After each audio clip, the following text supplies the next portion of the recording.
നമസ്കാരം മഹാത്മാക്കളെ.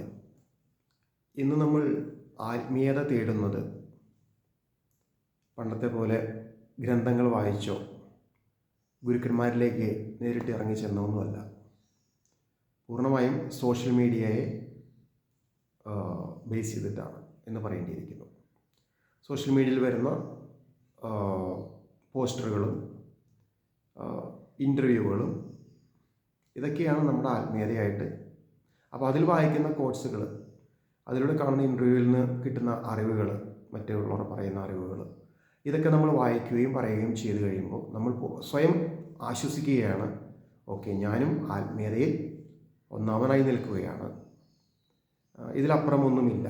അപ്പോൾ ഈയൊരു സമാധാനത്തിലൂടെ ഇങ്ങനെ മുന്നോട്ട് പോവുകയാണ്. പക്ഷേ നിങ്ങളപ്പുറത്തോ, നിങ്ങൾ റിയൽ ലൈഫിൽ നിങ്ങൾ എന്താണ് ചെയ്യുന്നത്?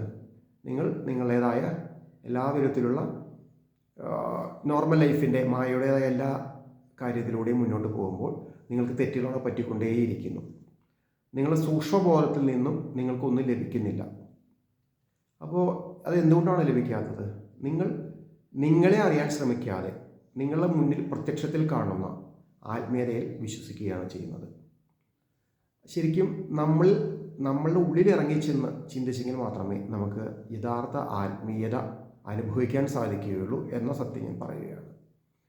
അപ്പോൾ അതിനായി നമ്മൾ ചെയ്യേണ്ട പല പല കാര്യങ്ങളുമുണ്ട്. അത് നമ്മൾ തന്നെ ചെയ്യേണ്ട കാര്യങ്ങളാണത്.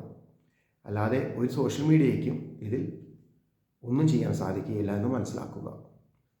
അപ്പോൾ കുറച്ച് അഫർമേഷൻസ് കൊണ്ടോ, കുറച്ച് ചാൻറ്റിങ് കൊണ്ടോ, കുറച്ച് പേരുടെ ഉപദേശങ്ങൾ, അതായത് സോഷ്യൽ മീഡിയയിൽ വന്നിരുന്ന ഇൻ്റർവ്യൂവിൽ ഒക്കെ ഇരിക്കുന്ന കുറച്ചുകൂടെ ഉപദേശങ്ങൾ കൊണ്ടോ, ഇല്ലെങ്കിൽ അവർ അത് ചെയ്തു, ഇവർ ഇത് ചെയ്തു, അവർ ചില അത്ഭുതങ്ങൾ കാണിച്ചു, ഇതൊക്കെ പറഞ്ഞുകൊണ്ടുള്ള ന്യൂസുകൾ കേട്ടുകൊണ്ടോ, നമ്മൾ അതിനെ അനുകൂലിച്ചതുകൊണ്ടോ ഒന്നും നമുക്ക് ആത്മീയത ലഭിക്കുന്നതല്ല.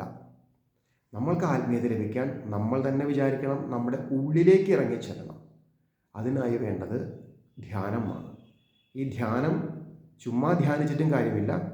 ആ ധ്യാനത്തിന് മുന്നോടിയായി നമ്മൾ പ്രിപ്പയർഡ് ആവേണ്ട ആവശ്യകതയും കൂടിയുണ്ട്. നമ്മൾ സ്വയം ഒന്ന് പ്രിപ്പയർഡ് ആവേണ്ടത് ആവശ്യകതയുണ്ട്.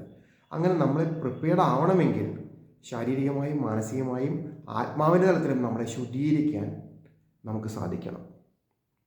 എന്നിട്ട് മാത്രം നമ്മൾ ധ്യാനം ചെയ്തെങ്കിൽ അതിന് ഗുണമുണ്ടാവുകയുള്ളൂ. അങ്ങനെ ധ്യാനം ചെയ്യുമ്പോൾ മാത്രമേ നമ്മൾ സൂക്ഷ്മത്തിലേക്ക് ഇറങ്ങിച്ചെന്ന് നമ്മൾക്ക് അറിയാൻ സാധിക്കുകയുള്ളൂ. അതുകൊണ്ട് നിങ്ങൾ ദയവായി സോഷ്യൽ മീഡിയയിൽ വരുന്ന കാര്യങ്ങളാണ് യഥാർത്ഥ ആത്മീയതയുടെ ഉറവിടം എന്ന് നിങ്ങൾ തെറ്റിദ്ധരിക്കപ്പെട്ടിട്ടുണ്ടെങ്കിൽ അത് നിർത്തുക. നിങ്ങളിലേക്ക് ഇറങ്ങിച്ചെല്ലാനായിട്ട് ശ്രമിക്കുക. അതിനുള്ള മാർഗങ്ങൾ നിങ്ങളുടെ മുന്നിൽ തിരഞ്ഞു വരട്ടെ എന്ന് ഞാൻ ആശംസിക്കുന്നു. നന്ദി, നമസ്കാരം.